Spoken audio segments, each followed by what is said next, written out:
जिला आपण रोज पायाखाली तुडवतो ती वस्तू पण आपली गुरु बनू शकते का?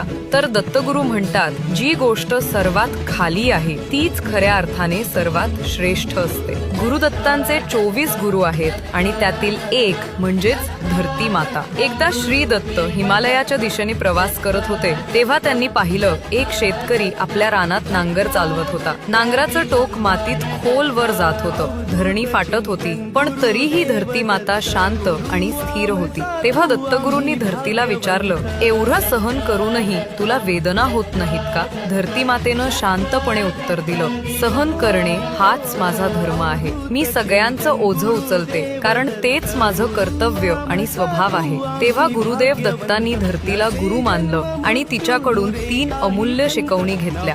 धैर्य, आयुष्यात कितीही वेदना आल्या तरी न डगमगता स्थिर राहावं. क्षमाशीलता, ज्यांनी आपल्याला दुःख दिलं त्यांनाही माफ करून पुढे जात राहावं. निस्वार्थ सेवा, कोणतीही अपेक्षा न ठेवता प्रत्येकाची मदत करत राहावं. म्हणूनच म्हणतात, धरती ही केवळ माता नाही तर श्री दत्तांची प्रथम गुरु आहे. श्री गुरुदेव दत्त.